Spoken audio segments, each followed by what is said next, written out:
stick on it, you can say less. And if I stop fucking with you for whatever, hope you stay blessed. And I've been 100 since day one.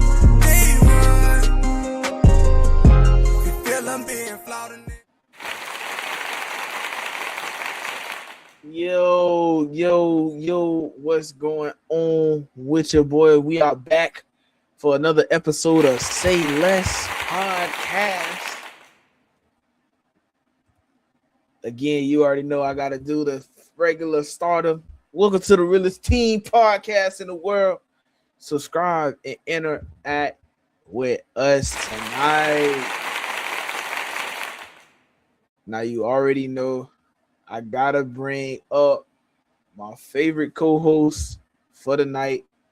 Well, actually, it's our show. Damn it. We already do every episode together. It's our show. So let's go ahead and bring up E-Man. What it do, y'all? What it do? All Keep right. talking about the favorite co-host. Don't let Quinterius hear that. Yeah, so anyway, man, like I said, co-host E-Man. Now, tonight's topic requires breaking news, man. We got breaking news today. Let's go. All right. Man, first of all, I just want to say the real breaking news is we talking about football and our football season right around the corner. Some of y'all missed it so much. Y'all watching the preseason. Hey, don't nobody watch the preseason. Don't nobody watch the preseason. Hey, that's how you know somebody missed football. They watching preseason. So yeah, man. So anyway, football is officially back and the preseason is underway. So that means it's time to start talking about the questions that every NFL has right now. Every NFL fan got right now is who's getting traded still? Which rookies are about to make an impact, immediate impact at that? Which teams are ready to take the next step and hit playoff range, hit Super Bowl range? Who is making the playoffs? And most importantly, one of our biggest questions of tonight is going to be who is going to win the freaking Super Bowl?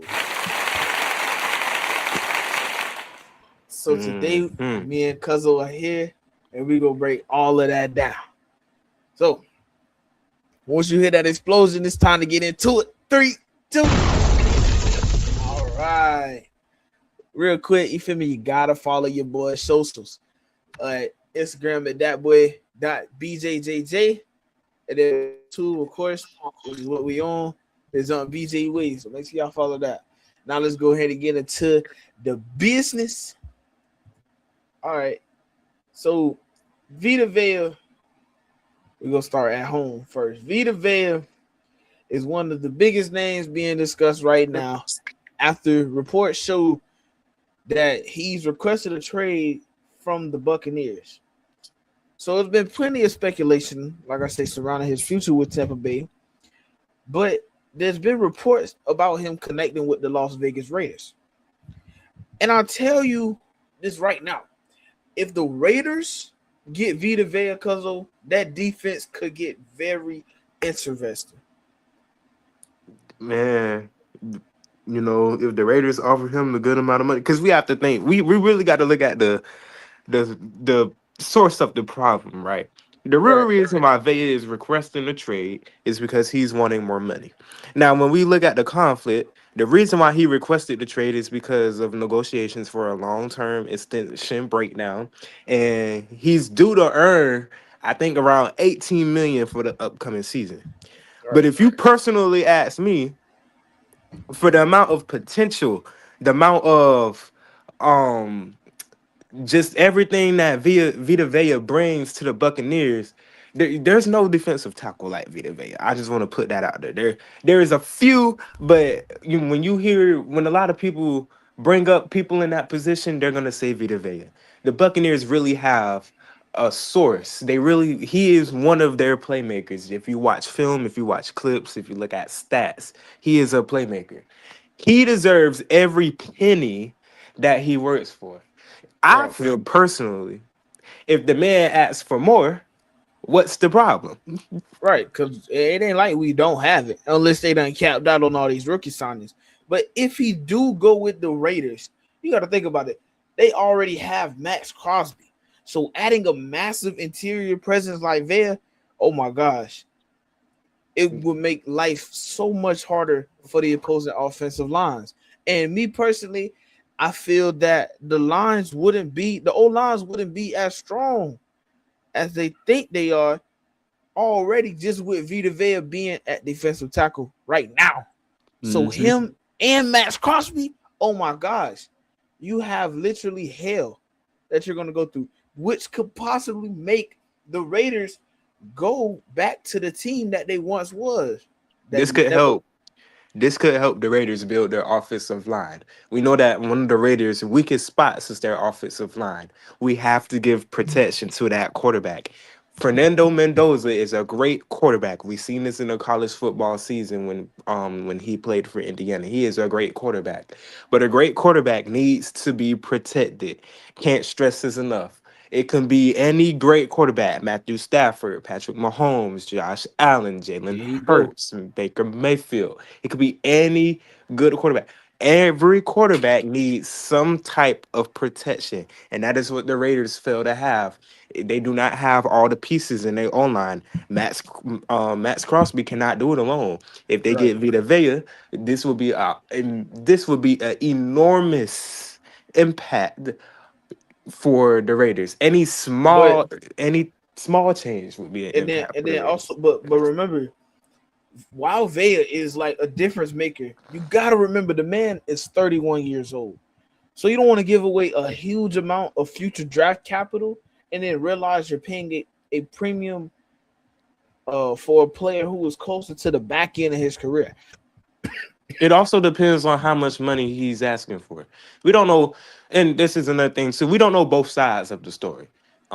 Too well. We don't know what's going on behind what the press is, what they're telling the press, and everything like that. So if Right. this could be a smart play for the Bucks in their opinion. If he is going to retire soon, and they don't want to put so much money into him, then that's understandable why they won't, Yeah. really look into trading him.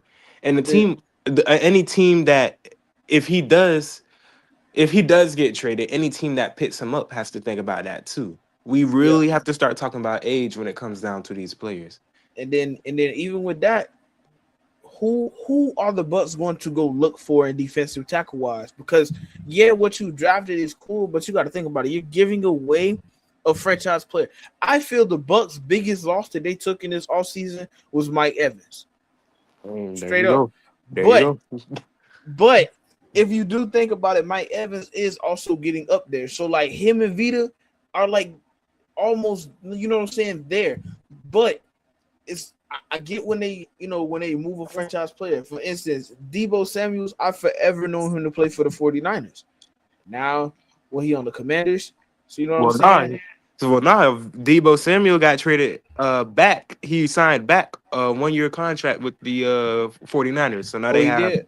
they have George Kittle, they have Mike Evans, and they have Debo Samuel. Oh, okay. So that's what I'm saying. I only knew Debo. You know what I'm saying? It's like these players, and then, but you got to also think, you know, if the Raiders do want to make their move, they need to ask, are they one defensive tackle away from completing? Because if the answer is yes, then yeah, go ahead and make the move.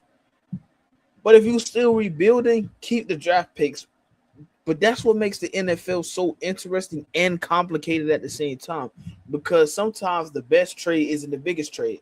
We don't know how Mike Evans is going to perform, you know what I'm saying, this coming up season. Kyler Murray just got the starting position at the Minnesota Vikings. We don't know how he's going to perform on a different team after playing for the Cardinals for so long. You see what I'm saying?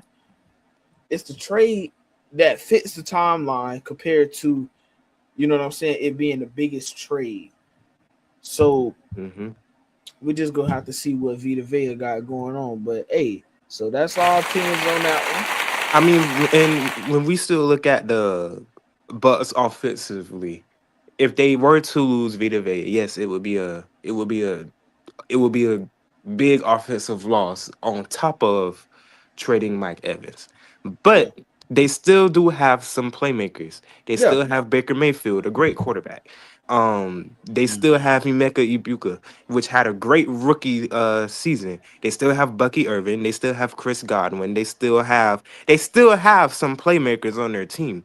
So it is, if they do end up losing Vita Vea, how are we going to use these playmakers to make sure that our franchise is still soaring to the playoffs?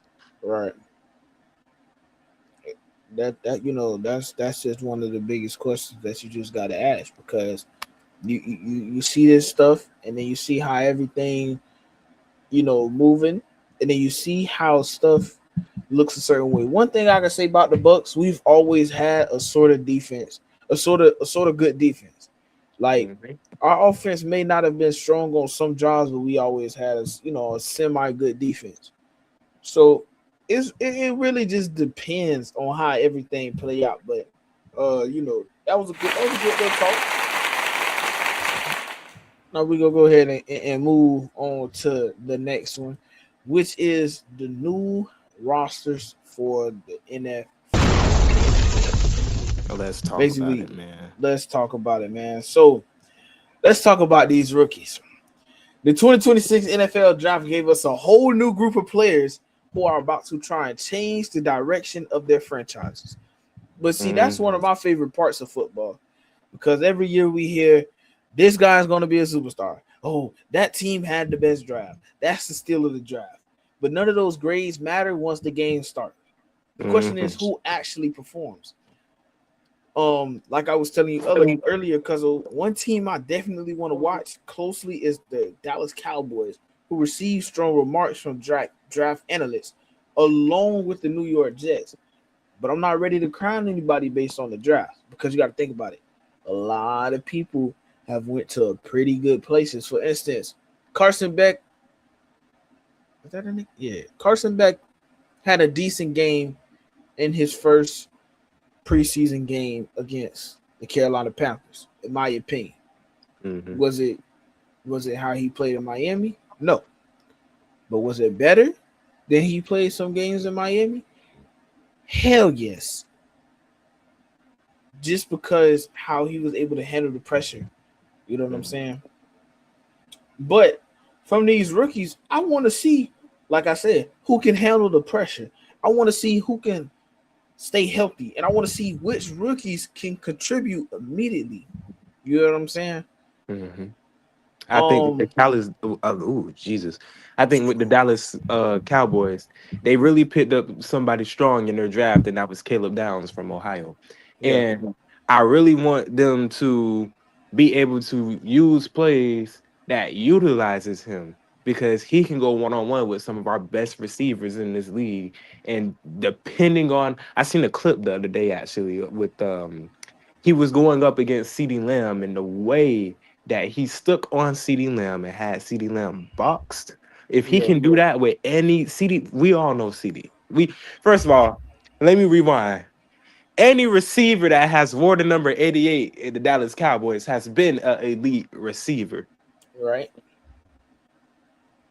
from the first one to now. We've seen Mike Irvin's clips. If you don't know who Mike Irvin is, I can't even stand you right now. But any receiver in Dallas who wore the number 88 has been an elite receiver. And there's not a lot of times where we see CD get boxed, especially by a rookie. So the fact that Caleb Downs is out here and yes, it is practice, but the fact that he is applying himself like this in practice, if they are able to utilize him this way in the games to where they can put him against these elite receivers and he can make these plays, even let's say it's a fourth and 4th and 7, and let's say they're going against the Chiefs. We know the Chiefs they still like to try some type of converting on their first fourth downs.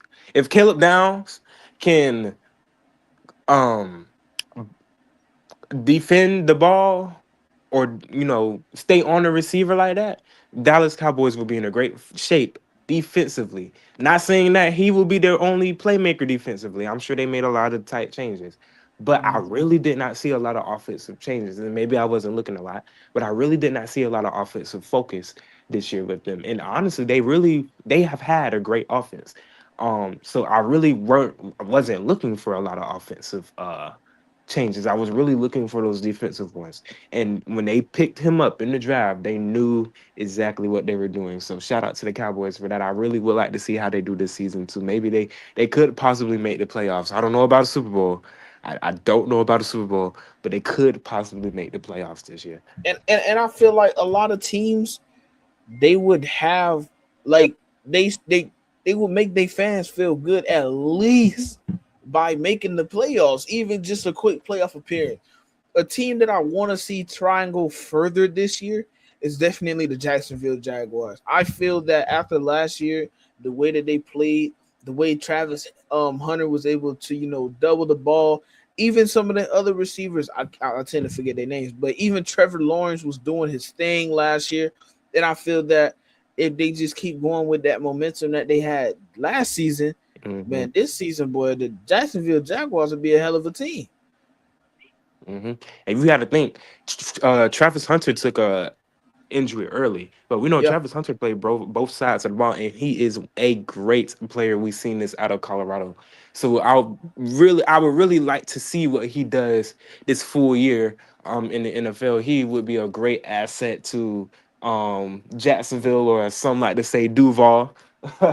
So he'd be a great asset. So there is a lot of underdog teams that I would really like to see come up this year, especially the Browns. I feel like Shador would definitely have a better, a better season. Yeah, definitely. I think what it was with Shador was he just had to get used to the flow of things, and that's like that with a lot of people. That's like that even in real life. You got to get used to things. Like a lot of these people starting, a lot of these freshmen starting high school today. They started high school today, and they had to get used to the ropes and had to get used to, being crammed up in the hallway, not knowing what's going on, trying to find your classes. You feel me? Trying to go here, know where to lunch, all this stuff.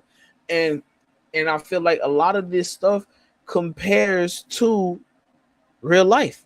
A lot of sports, a lot of, a lot of teams, a lot of activities, it all compared to real life, and it's all for a reason. But I feel this NFL season is definitely going to be a movie, if not probably one of the best remarkable NFL seasons we have had in a little while, for sure. Definitely. I have to talk about this certain team. Oh my God. I paid attention to this certain team when they were drafting and they were trading. And I don't care what y'all say about this certain team, but I have to talk about the Kansas City Chiefs. Oh my God. I got to talk about the Kansas City Chiefs. Now, if you know the Kansas City Chiefs, we can take any rookie from a draft and turn them into elite players. Travis Kelce, Patrick Mahomes, Rashee Rice, Xavier Worthy had him a great opening season. We had Chris Jones. We can take every and made them elite players. But the Chiefs did some real, they're trying to get back to the Super Bowl, and I don't blame them. Kansas City Chiefs picks up Kenneth Walker, Super Bowl, in my opinion, Super Bowl MVP. I don't know if he got it or not, but Super Bowl MVP, played with the Seahawks. They won that Super Bowl against the Patriots. They won that Super Bowl against the Patriots. He will be the running back this year for the Kansas City Chiefs. Watch some film. He's a crash out, but he does look good. Chiefs also pick up Justin Fields, backup quarterback. I'm a little worried about that one, but I mean, he ain't gonna lie, he carried Pittsburgh this year. He did carry a little bit. I ain't go. You gotta give Justin his flowers, and we gonna give him the right. I don't hear no clapping. Justin Fields definitely carried the Pittsburgh Steelers last year. That's opinionated. I won't get into that. They still have their wide receiver room is still looking good. They still have Xavier Worthy. They have Jalen Royal and a couple of others still. Um, yeah, man. I mean, they still have Mike. I wish they had Mike Evans, and we'll really be going to a Super Bowl. Boo. They still have Travis Kelsey. Now, here is one thing that I will say about the Chiefs, and I don't care for anybody who glazes Travis. I don't care. Travis Kelsey is not the same player he was even 2 years ago. He's getting older. He's getting up there. He's not hungry no more. He's not hungrier no more. Travis Kelsey has been to his Super Bowls. He has won his playoffs. Nigga married he's married to Taylor Swift, and he's a Swiftie now, bro. He's married to Taylor Swift, and he has made his money. Travis Kelsey is not hungry no more. No. I feel Travis was I'm talking about way more hungry back then when, you know what I'm saying, niggas would get happy from seeing, Travis Kelsey because you would start to compare him to Gronk, how hungry he was. I'm comparing George Kittle. I don't care.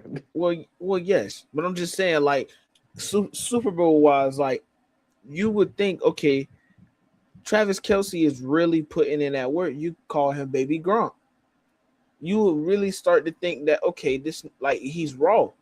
But once you start to see how he is now, Travis Kelsey has never dropped that many passes as I've seen him drop this year. Travis Kelsey has never ran slower than I've seen him run this year. Travis Kelsey used to obtain yards on passes. Travis Kelsey used to catch 20-yard passes. Right. Travis Kelsey is barely even catching 5-yard passes right now. And I'm over-exaggerating it, yes. But my point that I'm trying to make is the Chiefs should have picked or traded something for another tight end. Yes. They should have. Travis will be done after this year. I have much respect for Andy Reid, but a tight end should have been. You know how you'll play Madden, and when you do a fantasy draft or you play a season and you'll do another draft, and on the side it'll show you your needs for what the team needs, even if you already have these positions full. The tight end should have been on the Chiefs' sidebar. So they also picked up LSU's cornerback Mansour Delane. And boy, if you know Phil, that's all I'm gonna say. First of all, anybody that come out of Baton Rouge is a dog. They go trip off. Anybody that come out of Baton Rouge is a dog. Anybody that come out of Alabama, a dog too. Roll Tide. But anyway, Roll Tide. That was the end of that segment. We go move on to one of our last segments.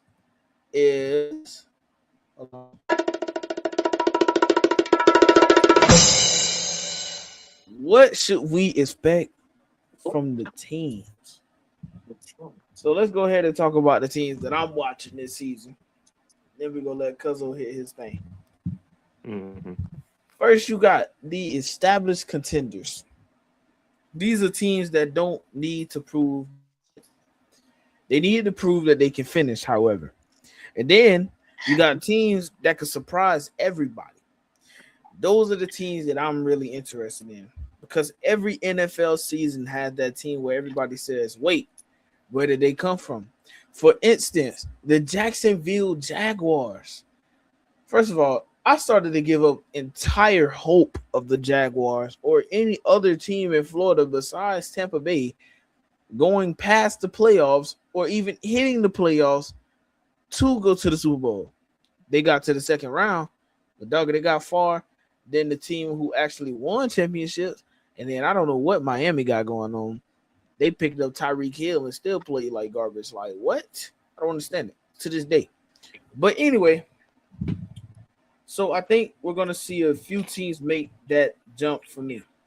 But the biggest question for me isn't just talent. It's quarterback play, offensive line play, health, and coaching. If your quarterback plays at an elite level and your defense stay healthy, you have a chance. For instance, y'all, Little League football, right?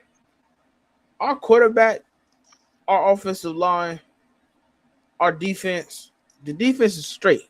Our quarterback and our offense, period, that's what's gonna make me believe that we will have a chance.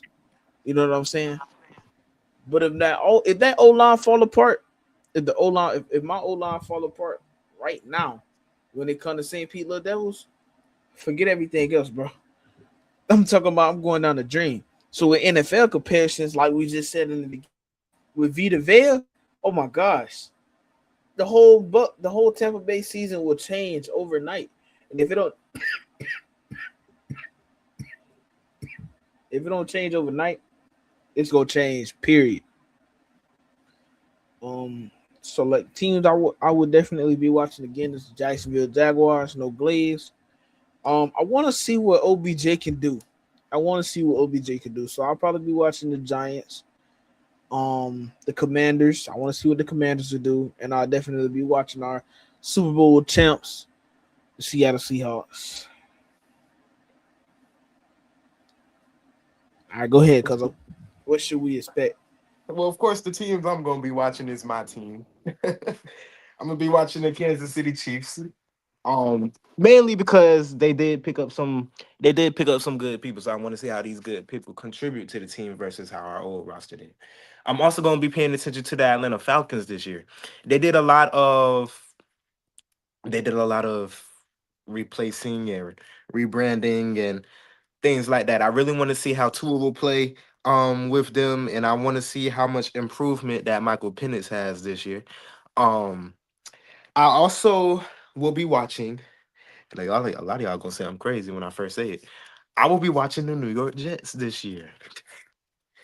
Reason being, their coach really has it in for them right now. Really on the watch. And the New York Jets has ran through coaches. I want to see how hungry of a coach is he to make sure that the things that happened last season don't happen again this season. Right? Of course I'm gonna watch football in general. But those are the main teams that I'll have my eye out for. I will be watching the Cowboys just a little bit to see how well they do. Um and I will be watching a little bit of the Rams as well. So yeah. How do you feel about the Myles Garrett trade? I meant to ask you about that. The Cleveland Browns and the Los Angeles Rams came to an agreement to trade Jared Versey and Myles Garrett to the opposing team. So Myles Garrett now plays for the Los Angeles Rams, and Jared Verse now plays for the Cleveland Browns. Now, Myles Garrett Man. is the younger Aaron Donald. I don't care. I don't care what you say. I don't care what anybody say. Myles Garrett, damn it, is a younger Aaron Donald. Worth ethic the same. Tackling, being able to get in the backfield is beautiful. Myles Garrett is the reason why the Browns didn't lose too bad, but they still lost bad. You get what I'm saying? Now with him going to the Rams and having a powerful offense like Matthew Stafford, I think Devontae Adams is still on the team. Puka Nacua, like having that strong offense, meaning, hey, let me go ahead and sack this quarterback all 4 downs. Give me a quick little turnover on downs, and go take me go sit back and put my feet up while my quarterback and my wide receiver room, my running backs and my O-line do what they got to do so we can score. And then let me go out there and do the same thing.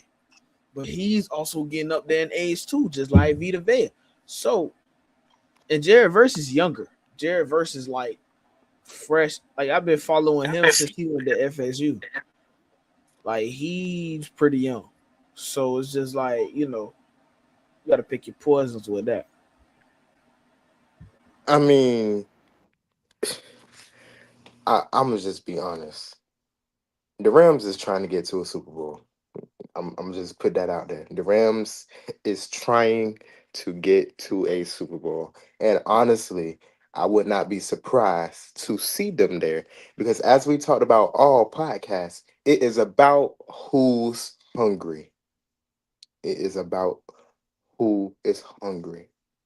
And the reason why we don't see teams in the Super Bowl too much is because after they get one, the energy that they come back with, they are not as hungry. I'd say the Patriots is a little hungry. They've been to the Super Bowl a good amount of times. Um, Chiefs are a little hungry. They were a little hungry in some period of time. So we you have a couple of teams that are hungry. The Rams are definitely hungry this year. They definitely want to get to the Super Bowl. They definitely want to get to the playoffs. They are not only going to pull playmakers, they are going to pull your elites. They're going to pull your your franchise um um your franchise game changers. That's what they're going to pull. If they are successful this year, the Rams will go to the Super Bowl.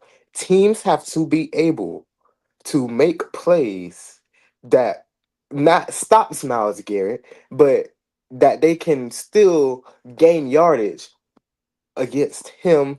And it's not even just him on that defense. They still have a great defense, but he adds on to it. So they have to make plays to where they're getting yardage.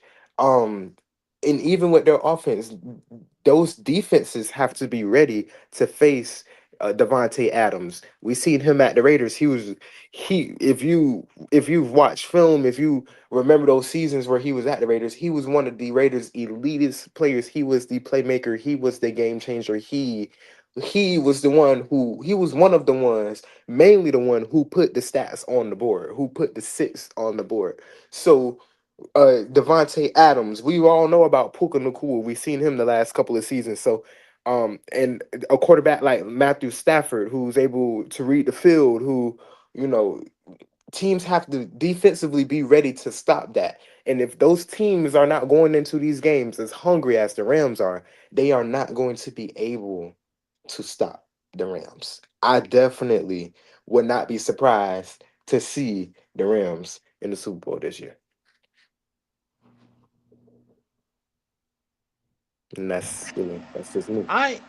I mean, we just gotta see. We just gotta see. But yeah, I agree exactly with what you're saying. So, Now we go move on. We actually go in this podcast pretty early, me and Cuzzo got a little fun thing we want to do. mhm. Yeah. Nothing Oh, like that, y'all. No diddy. hell no, hell no. Sweet home we, Alabama. we trying to Yeah. get on the game, man. Well, we trying to get right on the game, boy. We got a couple of missions to solve. Anyway, We already covered Super Bowl, so we can really end yeah, off no, on yeah, this yeah. I said we can end our uh playoff. All right, y'all. prediction. So Here's my quick playoff predictions. go ahead. I expect to see the following teams Uh, in well, it depends on what type of playoffs we're talking about. Are we talking so about their championships? no, no. Well, right now we just want to see who's going to be in the playoffs. That's all. That's how we gonna end tonight off. Who's gonna be in the playoffs? All right, here are the teams, in my opinion, that is eligible to make the playoffs. Eligible. Eligible. Los Angeles Rams, playoffs, easy. Um, Dallas Cowboys, playoffs, hopefully. Kansas City Chiefs. I feel like they're hungry this year from the upsets of last year. Playoffs, easy. Uh, Trevor Lawrence and the Jacksonville Jaguars, playoffs, easy. I don't expect to see the Miami Dolphins. I do not expect to see the Atlanta Falcons. I do not expect to see the Cleveland Browns. I do not expect to see the Jets. Tampa Bay, I think if they can work some negotiation off with Vita Vea, even if they can't, and something turns on that end, I do expect them to, if not make the playoffs, get close to making the playoffs. I expect them to be up there. I'm not gonna cover all 32 teams. That's just me. Buffalo Bills, they made the playoffs. I wouldn't be surprised. Josh Allen is a great quarterback. They have some good playmakers on their team, so I expect them to make the playoffs. I do not expect to see the Colts making the playoffs this year. I do expect to see the Patriots and the Seahawks making it this year. I do not expect to see the Giants, but they do have OBJ, so we will see. Bro, going through every freaking piece: AFC, NFC, AFC East, NFC West. God, dog. I expect Joe Burrow to make the playoffs this year. Joe Burrow. If Lamar Jackson and the Baltimore Ravens have a new coaching staff, and if everything goes well, I expect them to make the playoffs this year. So there's a couple of teams. Lamar, that is Lamar. Sorry, I've been around my twin brother a lot. Lamar is really stepping back to become an underdog. He very crazy, during COVID, Madden 21, bro was like astonished, and everybody loved, how he played, how he moved, all of that. They're like, come on, everybody wanted to be Lamar Jackson. Then something happened. He lost to the Chiefs back to back, and then Lamar went into a deep hole of losing. Okay, cool.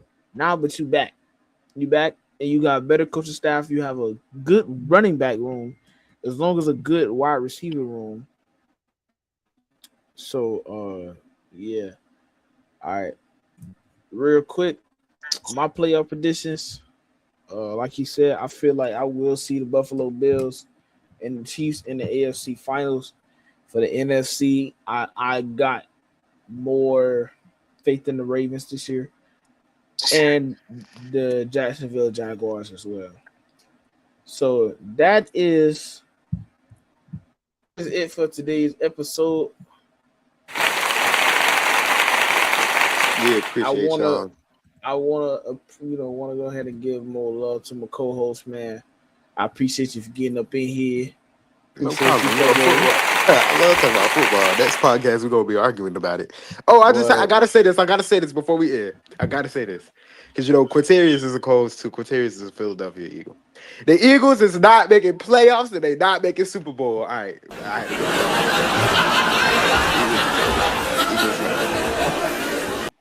Anyway, Sorry. man, like you said, man, we appreciate y'all for coming in to the Say Less podcast. Yes, sir. I'm your host, BJ Pride, here with my co-host E-Man, and we love to. That's not what we love to see. And we love to. It's real, you ain't gotta speak on it, you can say Y'all boys have an amazing night. Be up in the morning for school. Please double take protection. We out here. I've been 100 since day one. You feel I'm being flawed, a nigga say so. This is a BJ production, baby.